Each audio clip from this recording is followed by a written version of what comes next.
అందరికీ నమస్కారం. BVP మేలుకోండి TV ద్వారా మీ ముందుకు వస్తున్నాను. ఈరోజు చాలామంది పాపం అష్ట కష్టాలు పడి వాళ్ళ పూర్వీకుల ఆస్తులు కానీ వాళ్ళు డబ్బులు ఉండో లేకో ఏదో ఒకటి చేసి డబ్బు ఒక సమకూర్చుకొని ఒక ఆస్తిని కొంటారు. ఆస్తిని కొనేటప్పుడు ముఖ్యంగా మీడియేటర్లు ఉంటారు, అదే మధ్యవర్తులు, బ్రోకర్లు వాళ్ళు అంటారు. తస్మాత్ జాగ్రత్త. ఎందుకంటే బ్యాంకుకి వెళ్తే ఏమంటారు, 10 years డాక్యుమెంట్ ఉంటే చాలు అంటారు. నువ్వేం చేస్తావు, 10 years డాక్యుమెంటే చూసుకుంటావు. లేదా 20 ఏళ్ళు 10 ఏళ్ళు అడిగితే 20 ఏళ్ళు ఇచ్చినాయా అంటాడు. ఆస్తి ఎంత ఉంటుంది, అది 200 సంవత్సరాలు 300 400 ఏళ్ళ నుంచి ఉంటుంది. వాడు ఎవడో వారసుడు ఉంటాడు, లింకు. అట్లాంటి ఇబ్బందులు పడిన వాళ్ళు కూడా ఉన్నారు. మీకు చెప్తున్నా, ముఖ్యంగా చెప్తున్నా మీకు, వారసత్వం ఉండే ఎవరైనా అందరూ సంతకాలు పెట్టాల్సిందే. నువ్వు స్టాంపుకు దేనికో దానికి కొద్దిగా ఏదో చెప్తారు చూడు, ఎద్దులు కొనుక్కొని మొగలాళ్ళకు కొనుక్కునేదానికి ఏదో ₹1 పోతుందని ₹100 పోయేది ఒకళ్ళే, ₹2 వెనకడి వేస్తాడంట మనిషి, మొత్తం పోతుంది. ₹2 ఎటన్నా ఎరుగు కానీ ₹100 పోతుంది మనకు. కాబట్టి అవన్నీ వద్దు నాయనా, నువ్వేం ఊరికే చేయడంలే, నువ్వు తీసుకోవాల్సిన కమిషన్ తీసుకుంటున్నావు, కావాల్సిన పైసా తీసుకో, నా మొత్తం కావాల్సిందే, దాని పుట్టుపూర్వత్వం అంతా కావాల్సిందే. డాక్యుమెంట్ ఒక విధంగా ఉంటుంది, ఈసీలో ఒక విధంగా ఉంటుంది. ఈసీలో కంపల్సరీ తీసుకోండి. ఈసీలో తీసుకొని ఒక్కొక్కటి లింక్ డాక్యుమెంట్ అంటారు. దీనికి లింక్ ఉంటుంది.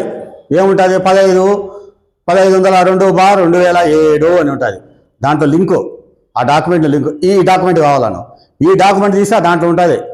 2007 వచ్చింది కదా, ఆ తర్వాత ఎన్నిక ఉంటుంది. 2007 ముందు ఏముంటుంది, 2004 ఏదో ఉంటుంది, ఏదో 604 అది పట్టుకో, దాన్ని తీసుకొని ఇంకోటి పట్టుకో, అట్టే జరుగుతుంది. ఎన్నిక్కి పోతాడు, ముందుకు కాదు ఎన్నిక్కి. డాక్యుమెంట్లో వెళ్ళాల్సింది ఏమిరా అంటే ఫ్రంట్ ముందుకు కాదు, ఎన్నిక్కి వెళ్ళాలా నువ్వు. వాళ్ళ తరతరాలు ఎన్నిక్కి పోవాలి. ఎన్నిక్కి పోయి డాక్యుమెంట్ తీసి ఏమీ లేవంటే రిజిస్టర్ చేసుకో. ఏమైనా ఉన్నాయనుకో, వాడు వారసుడు వస్తాడు, ఇంటి ముందర నిలబడుకుంటాడు, నేను వారసుని అంటాడు, కోర్టుకు పోయి వేస్తాడు. అప్పుడు ఏమవుతుంది, ఇల్లు నీకు చెందక వాళ్ళు జప్తు అవుతుంది. అప్పుడు ఎన్ని మనము కష్టాలు కొని తెచ్చుకోవాలా లేదా? అవసరమా? ఆ కష్టాలు తెచ్చుకోవడం మనకు అవసరమా? పెట్టే డబ్బు పెట్టి ఏదో చెప్పినట్టు పాలిచ్చి ఆవును తెచ్చుకోకుండా తన్ని ఆవును తెచ్చుకున్నట్టు ఉంటుంది. అవసరమా? వద్దు స్వామి, దయచేసి అర్థం చేసుకోండి. కాబట్టి మీకోసం నేను వస్తున్నా. ఎందుకంటే ఎన్ని సమాజంలో జరిగేటి చూసి ఇన్ని కష్టాలు పడి జీవితాల్లో, అందుకే మీకు చెప్పింది 40 ఏళ్ళ పైబడిన అనుభవంతో నేను వస్తున్నాను. ఇది న్యాచురల్ వీడియో, ఏమే ఈ జిగ్జాగులు చేసి అవి చేసి పెట్టే వీడియో కాదు. కాబట్టి అందరూ చూడండి, సబ్స్క్రైబ్ చేయండి, లైక్ చేయండి. ఇంకా బాగుంటుంది. ఇంకా రాను సమాజంలో జరిగేటివి మీ ముందర పెడతా. నేనేం రాసేది లేదు, పెట్టేది లేదు, ఏం కాదు. నేను చెప్పేదంతా ఏమిరా అంటే సమాజంలో జరిగేదే మీ ముందరికి తెచ్చానా, ఇంకేమీ లేదు. తెలుసుకోవాలని ఇట్టున్నది సమాజము, ఇట్లా మిలిగితే బాగుపడతాం, లేకపోతే ఊపిలేకపోతాం. రక్షించేవాడు కూడా ఉన్నాడు ఊపిలేకపోతే. కాబట్టి అందరూ కూడా ఏం చేస్తారు, తప్పకుండా బీవీపీ మేలుకోండి ఛానల్కు సబ్స్క్రైబ్ చేయండి, షేర్ చేయండి, లైక్ చేయండి, మర్చిపోకండి.